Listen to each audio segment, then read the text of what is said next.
Good morning. My name is Joe Thompson, and I'm the acting United States Attorney for the District of Minnesota. Late last night, the U.S. Attorney's Office filed a complaint bringing an array of federal charges against Vance Luther Belter for his horrific attack on our state and our elected representatives. Political assassinations are rare. They strike at the very core of our democracy. But the details of Belter's crime are even worse. They are truly chilling. It is no exaggeration to say that his crimes are the stuff of nightmares. Belter stalked his victims like prey. He went to their homes, held them out as a police officer, and shot them in cold blood. Now, there's been a lot of information and misinformation out there about Belter's crimes. We have filed a detailed 20-page complaint and affidavit that sets forth what happened in this case. I'd like to share some of that information with you now. In the early morning hours of June 14th, Belter went to the homes of 4 Minnesota state politicians with the intent to kill them. Belter first traveled to the home of Minnesota State Senator John Hoffman in Champlin, Minnesota. Belter arrived at the senator's home disguised as a police officer. He arrived in a black SUV with emergency lights turned on and with a license plate that read police. Belter wore a black tactical vest and body armor. He carried a flashlight and a Beretta 9mm handgun. He also wore a hyper-realistic silicone mask. Senator Hoffman had a security camera. I've seen the footage from that camera, and it is chilling. Belter knocked on Senator Hoffman's front door and repeatedly shouted, "This is the police, open the door." Senator Hoffman and his wife, Yvette, came to the door. When they opened the door, Belter shined the flashlight in their faces and said there had been a shooting reported in the house. Belter asked if they had any weapons. When Belter lowered his flashlight, which he had shined in their face, they realized that he was not a police officer. They shouted out, "You're not a cop. You're not a police officer." Belter then announced, "This is a robbery," and forced himself into their home.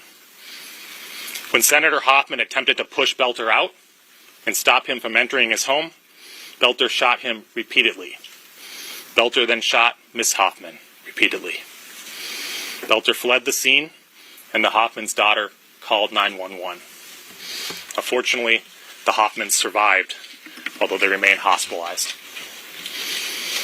After shooting Senator Hoffman and his wife, Belter traveled to the home of another Minnesota state representative in Maple Grove, Minnesota.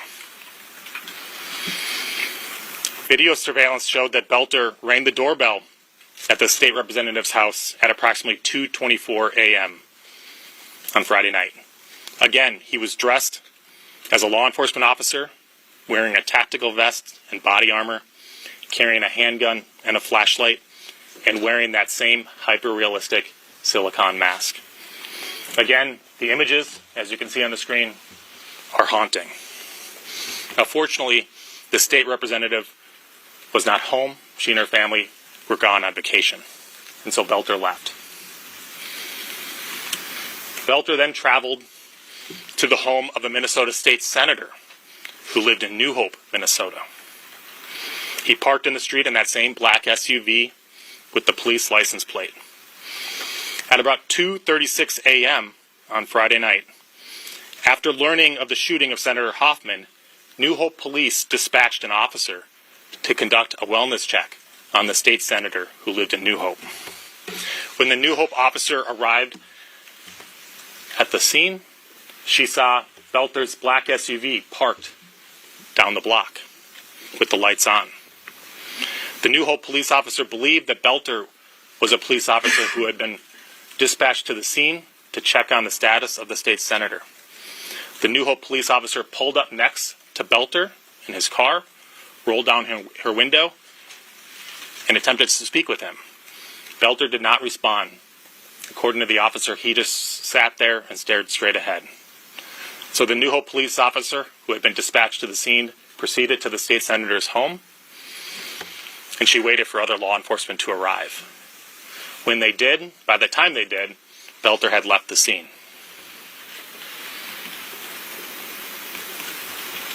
Belter then traveled to Brooklyn Park, Minnesota, in the home of Minnesota State Representative Melissa Hortman.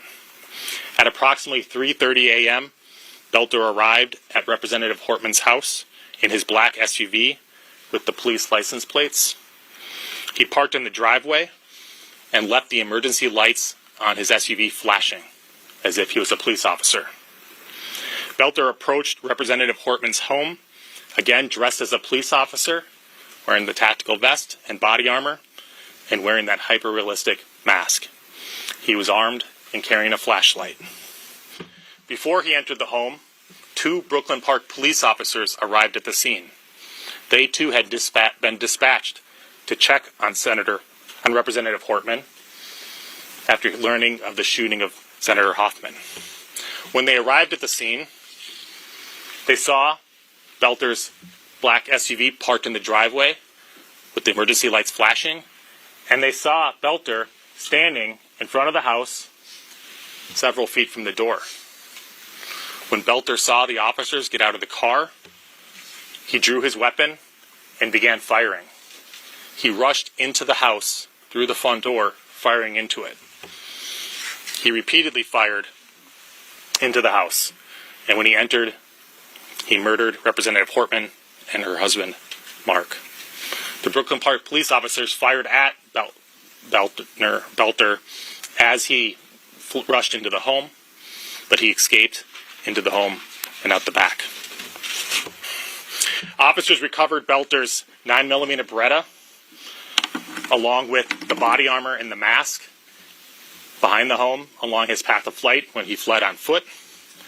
They later searched Belter's car, where they found 5 more firearms, including assault-style rifles and a large quantity of ammunition. Belter also had in his car notebooks containing a list of more than 45 Minnesota state and federal elected officials, including Representative Hortman. Now, Belter planned his attack carefully. He researched his victims and their families. He used the internet and other tools to find their addresses and names, the names of their family members. He conducted surveillance of their homes and took notes about the location of their homes. He also prepared in other ways. He concealed himself as a police officer, outfitting his black SUV with police lights and a police license plate, wearing a black tactical vest and body armor, carrying a police flashlight and a handgun. And of course he wore that hyper-realistic silicone mask as seen on the surveillance videos. The video of his arrival and shooting of Senator Hoffman is truly chilling. Again, it's no exaggeration to say this is the stuff of nightmares. There's a photo of the firearms found in Belter's abandoned SUV. Based on these crimes, we brought a federal complaint charging Belter with an array of federal charges. Counts 1 and 2 charge him with stalking. Count 1 charges him with stalking Representative Melissa Hortman using interstate facilities. And that's Title 18, United States Code 2261. The statutory penalties there are life in prison. Count 2, similarly, is charges him with stalking State Senator John Hoffman using interstate facilities. The maximum penalty of that count is 20 years in prison. Counts 3 and 4 charge Belter with the murder of Melissa and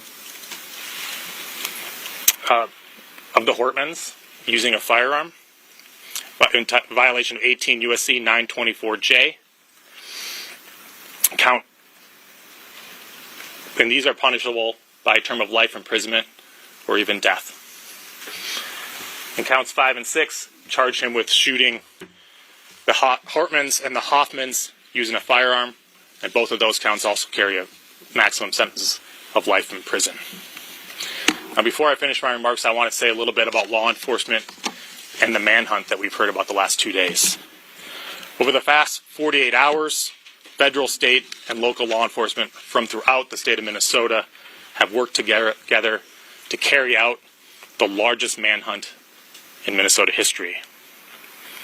Now, a lot has been said about law enforcement in recent weeks, but make no mistake, the men and women of our federal, state, and local law enforcement put their lives at risk and on the line to keep Minnesota safe. They work tirelessly, day and night, to make sure that the tragic events of Friday night ended without further violence or bloodshed. We owe them all a debt of gratitude, and they will forever have my respect and admiration. I'm going to turn it over to Special Agent Alvin Winston from the FBI. Thanks, Joe. Good morning. My name is Alvin Winston, and I serve as the Special Agent in charge of the FBI Minneapolis Field Office, which covers the states of Minnesota, North Dakota, and South Dakota. I want to begin by extending my deepest condolences to the families of the victims and to the community that has been shaken by this devastating act of violence. Our thoughts remain with those who are grieving and all who have been impacted by this tragedy. Over the weekend, the people of Minnesota and the nation have been watching closely as this case has unfolded. The Minnesota Bureau of Criminal Apprehension provided a detailed update yesterday, so I won't repeat those specifics. This was a targeted attack against individuals who answered the call to public service. The FBI's role in moments like this is clear: to stand alongside our partners, bring federal resources, intelligence capabilities, and reach to the effort, not just to apprehend the individual responsible, but to understand the full scope of the threat. That work continues. This case became the largest coordinated manhunt in Minnesota's history. We are proud to stand shoulder to shoulder with our law enforcement partners across the state. No single agency could have done this alone. And because of that unified effort, a dangerous individual was taken into custody. Let me say this clearly. Political violence has no place in this country. The FBI, alongside our partners, will remain focused on the work ahead and on ensuring justice is served. And with that, I'll hand it over to Drew. Thank you with those comments, and we're thankful today to see these charges filed. Early on, with our partners from the Federal Bureau of Investigation and other federal partners from the ATF, United States Marshal Service, and others, they provided assistance to the team of local investigators from the Brooklyn Park Police Department, Hennepin County Sheriff's Office, and the BCA that were working on this right to begin with, along with all the other hundreds of people that stepped up with the Champlain Police Department as well in this to pursue this justice. You might be asking, because we see a lot of times these cases, go in various orders when they are, but this is an indication that the United States Attorney's Office stands along with us in the state of Minnesota, that when somebody and an evil individual decides to move this and create fear in our communities and commit evil acts, that we will pursue every possible charge that we can, from the state charges that you've learned about today to these federal charges that were discussed early on, and I'm grateful for the leadership of the United States Attorney's Office and the FBI for helping us move that forward so quickly in a coordinated approach. We do that because, as SAC Winston said, in situations like this, we have individuals that step up to serve their communities.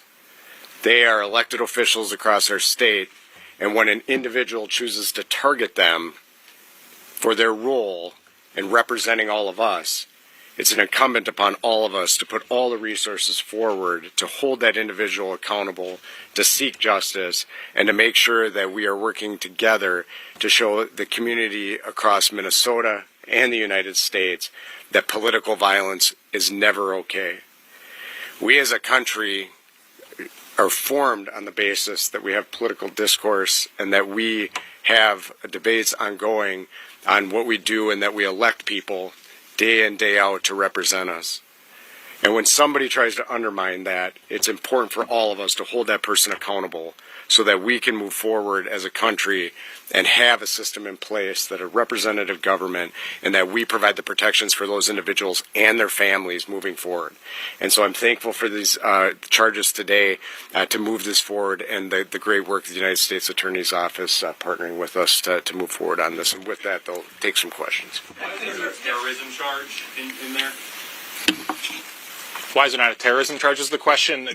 You know, we brought the charges that we think are appropriate right now. Obviously, these crimes are about 48 hours old, so we have an ongoing investigation, and I can't comment as to what other charges may or may not be brought Will you seek the death penalty? Will you seek the death penalty? Lou, thank you for the question. Will we seek the death penalty? It's too early to tell. That is one of the options for several of the charges, though. Did Mr. Belter have any assistance? Are you looking into whether he may have had assistance? And if he did, what are the potential consequences for anybody who may have assisted him either before or after these tragic shootings? Our investigation remains ongoing in several areas, including whether or not he had anyone helping him, assisting him in either carrying out these attacks or fleeing from them. I can't comment on that at this time. There's nothing in the complaint suggesting that someone did, but the investigation is ongoing. In fact, it's just in its infancy. It's been 48 hours, most of which we are primarily focused on finding him. He was on surveillance cameras in Minneapolis shortly after these crimes occurred. Do we know how he got from Brooklyn Park to Minneapolis? Was it on foot? I don't know the answer to that. Can we offer clarity about the state charges concurrent with the federal charges? How does that all work? Does this make null the state charges or take precedence over the state charges? It does not nullify the state charges. They remain in place. Today, he was brought into federal custody. He'll make his initial court appearance in federal court over in St. Paul at 1:30 Central Time this afternoon. And my expectation, based on prior cases, is the federal charges will be litigated first, but the state charges won't necessarily go anywhere. Can you speak to why investigators believe he carried out this attack and for how long he may have been planning these attacks? Well, it's pretty clear from the evidence that he's been planning these attacks for quite some time. There's voluminous writings, as you've seen in the reporting, that were found both in his car and his house about his planning, lists of names and individuals. In terms of the why, it's unclear. Can you talk about this interaction with the New Hope police? What had law enforcement been told at that point? Were they aware to be on the lookout for a dark SUV that resembled a police vehicle?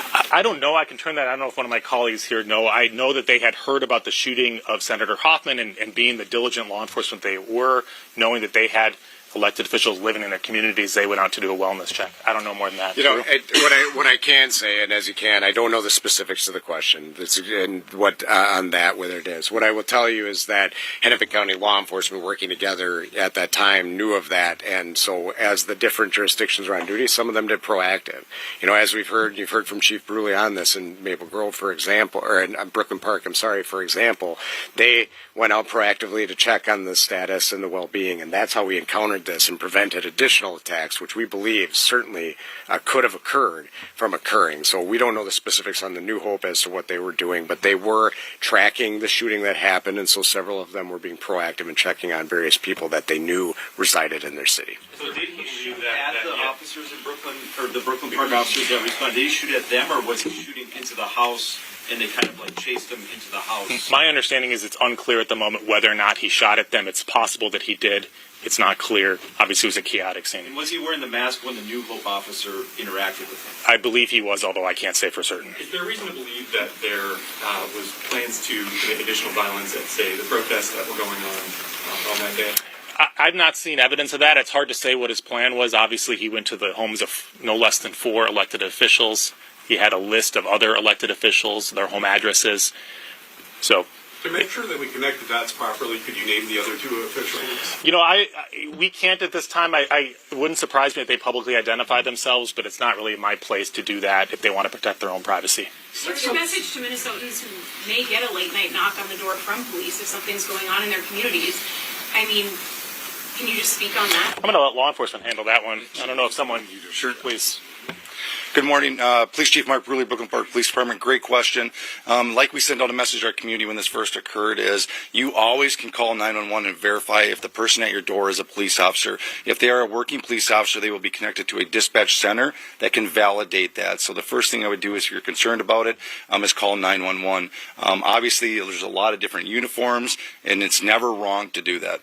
Can you clarify the shooting stuff? Because we were told, I believe, that the person in custody did shoot at police at the Hortman residence. That's an important detail.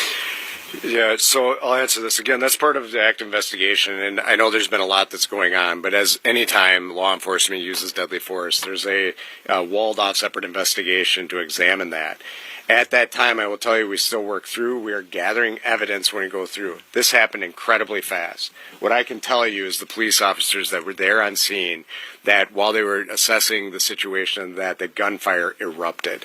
And we are still working through and reconstructing that crime scene. We've gathered all of the evidence related to that. And what was said there is that this is definitely happening very quickly, and we definitely know that he began shooting at the Hortmans, as will be detailed in this information, immediately once the officers were assessing the situation. Whether or not that the gunfire was returned at the officers or not, we are working through that, and we need to recreate the crime scene itself. But and I want to say, like, in that process, the gunfire was erupting in such a way all around that is partly why with the reasonable interpretation on some of those is where that came from initially. Can you identify the potential motive here? It has been widely reported that his hit list contained names of people who are abortion rights supporters. And also, can you please release the names of the two other targeted victims who were fortunate to get away? As I said, with respect to the other two potential victims, I think it's up to them whether they want to publicly identify themselves. As I said, it wouldn't surprise me if they do. They're elected officials, but that's their right. Obviously, they may have families and children and privacy interests that they need to sort through. So I'll let them do that. With respect to the potential motive, let me say this. There's been a lot of press coverage and speculation and discussion of a manifesto. I've seen nothing like a Unabomber-style manifesto in his writings. He had many, many notebooks full of plans, lists of names, surveillance, efforts that he took to surveil and locate the home addresses and family members' relationships with these elected officials. But I have not seen anything involving some sort of political screed or manifesto that would clearly identify what motivated him. Obviously, his primary motive was to go out and murder people. Now, they were all elected officials. They were all Democrats. Beyond that, I think it's just way too speculative for anyone that's reviewed these materials to know and to say what was motivating him in terms of ideology or specific issues. There's a lot of... Were abortion rights supporters? There were some abortion rights supporters, I believe, on the list. But again, there was dozens and dozens and dozens of names on, hundreds of pages of documents that were recovered with his writings on them. Did he confess and give more details after he was apprehended last night? I'm not going to comment on that at this time. Can you talk about how long this pre-planning and surveillance went on? Do you have any idea? It appears to have gone on for an extensive period of time. I think it's unclear. The writings appear to have been done at various times over the course of at least months, I would say. But beyond that, it's speculative. Did he have there's kind of two questions that go towards the same thing. He appeared to be involved with some kind of a home security or professional security operation. I wonder if you have any details into that. And was he familiar to law enforcement, even though he didn't appear to have any kind of serious criminal record in the state? I've seen the press reporting on his security company. I don't know anything beyond that or any involvement that would have in this case. And I have no knowledge of his interactions with law enforcement prior to this. Can you comment at all about, his card, the light pack, the license plate, maybe a bit of a badge sniffer? Was he obsessed with police? I have no idea. I think I skipped over the slide. The police license plate wasn't an official-looking police license plate, as you can tell. It said, I believe it was like a reflective black things that you would buy to put on like a mailbox, like your address on a mailbox. Was he a bit obsessed with do we know? I have no idea. There have been reports that his wife was, quote, detained at a rest stop in Onamia, and that in her car was found weapons, passports, and a lot of cash. She was also with 3 children. Is that true? And is the wife being investigated? Go ahead. I'll defer to law enforcement on that one. Yeah, I can answer the question. So when, the question was detained, obviously, when an individual commits these, heinous acts and we knew he was the suspect in this case, we're going to want to talk to the family. At this point in time, this is, under active prosecution, and so we want to be careful about what we say. She was cooperative with us at that time. There were firearm in the vehicle at the time, had valid reasons for her she was legally in possession, I should say that, at this time, and there were other items that were recovered, but we're going to leave that to some of the prosecution as we work this out. So we're not going to comment on all of it, as this is still continue to be part of the active investigation. We need to figure out exactly what all of this means in relation to this. To be clear, there's not going to be a first appearance in district court then today, and then where is he being held? There will be an initial appearance in federal court over in St. Paul, Minnesota at 1:30 Central Time this afternoon. I do not anticipate there will be an appearance in state court today. Just one more question on the hit list. You said 45 names, and we've seen more than that. Was there more than 45? There's lots of, go ahead. Yeah, and I think I can help. There's a lot of names that we're working together right now. So the FBI, there are some, and we've mentioned this, that there are some other names that are from out of state. They have been working through through our Fusion Center network across the United States, and then our partners at the FBI are helping coordinate with that in that process. The question is a good one. Part of what we're looking through, the names, the numbers that you're referencing, was names in multiple notebooks. Some of them are redundant. So I don't have a total number of people that were in there because some of them are overlapping on multiple lists. And again, I do want to continue to clarify. This is not a list of people that was in a numerical order and some sort of ranking. These are names that are being developed as we are looking at this across multiple writings in terms of that, just to be clear about it. And was Sarah Hoffman's name even in there, though? I believe it was. Okay. Where is he being held? Right now, I think he's in the custody of the United States Marshal Service over at the St. Paul Federal Courthouse. Beyond that, I'll defer to the marshals on where he'll be held, assuming he's held in custody pending trial. Can today's court appearance be considered an arraignment? Is there anything you can talk about what's supposed to happen today? It'll be an initial appearance because he's only charged by complaint. He has not yet been indicted. So he'll have an initial appearance, as all defendants do, before a federal judge, where he'll be asked to identify himself. The court will appoint a lawyer to represent him, or he can retain one and have a lawyer represent him. And then the court will ask whether or not we will move to seek his detention pending trial, which we obviously will. And then the court could set a detention hearing and a preliminary hearing to assess whether or not there's probable cause to charge him by complaint. How much of that will happen actually today is unclear. We'll see at 1:30. And it's at the Warren E. Berger Federal Building. That's the only court appearance today. Correct. Thank you. For Superintendent Evans, yesterday, the way that things played out yesterday when you came up for the 5:30 or so press conference, did you know that he was close to being caught at that point? Or did it come as a surprise when you got the trail cam information or from a neighbor who saw him in the field? So that, we, as noted, we still had belief that he was in Sibley County. When we held that, we did not know the information specifically that he was there. Based on the overall investigative, that was still our belief there, but the specific information that led to his arrest at that time, we were not tracking yet. So, and I assume that's related to the timeline. These teams and the law enforcement teams acted very quickly when they had a specific lead that led us to know he was in that area. And so it was a relatively short period of time where they converged and were able to do that. What we knew before this news conference was bad enough. What you have told us is even worse. Where does this rank in terms of attacks that you know of across the United States? And what you addressed some of your reactions, but can you all three give us your reactions? Look, this was a political assassination, which is not a word we use very often in the United States, let alone here in Minnesota. It's a chilling attack on our democracy, on our way of life. It's only the most recent example of violent political extremism in this country, and that's a trend that's been increasing in recent years, and that's unfortunate. And I hope it a wake-up call to everyone that people can disagree with you without being evil or needing to be killed or hurt. You mentioned that multiple different aspects of this investigation were found in multiple different notebooks. How many were discovered, and were they all in his vehicle?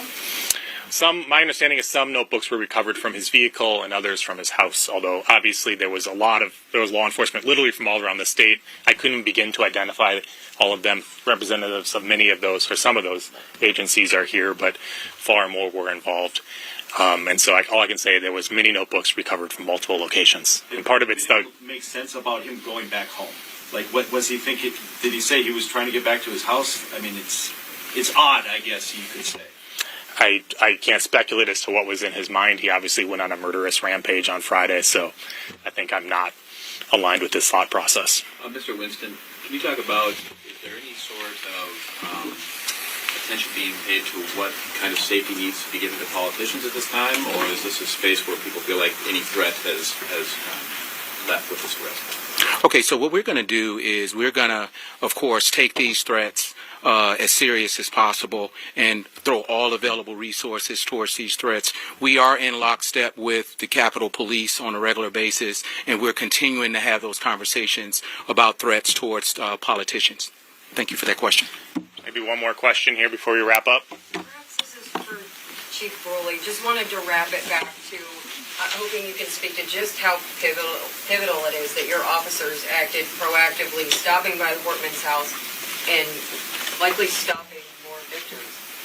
Yeah, great question. Just for everybody in the room, question is how important was it that the police officer stopped at Representative Hortman's house, which really foiled this entire plan. It's incredibly important.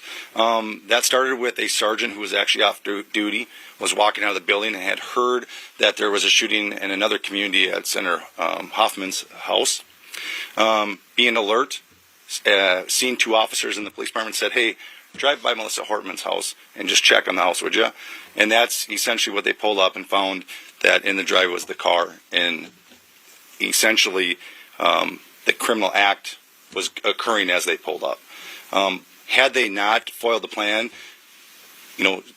essentially took his vehicle away from him, which involved all his maps, all his names, all his weaponry, I would be very scared what it would look like over the next few hours had we not done that. And just to clarify, did your sergeant know about the New Hope and Maple Grove incidents, or just the one in Champlin?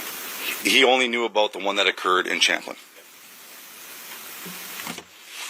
So the other officer that came upon him at the second house and saw him sitting in a vehicle, did she realize, did she report that, and did they try to chase him? Did she realize that was suspect, or?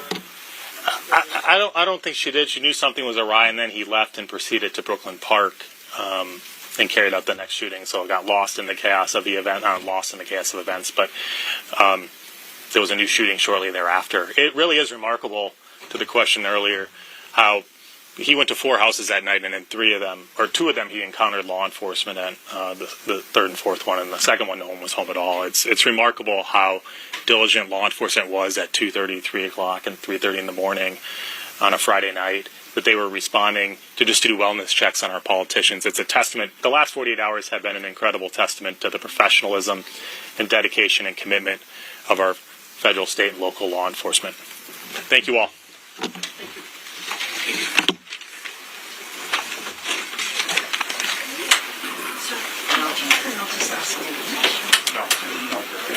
Guys, I'm going to be back in about 3 minutes with some materials, but I need to bring them up.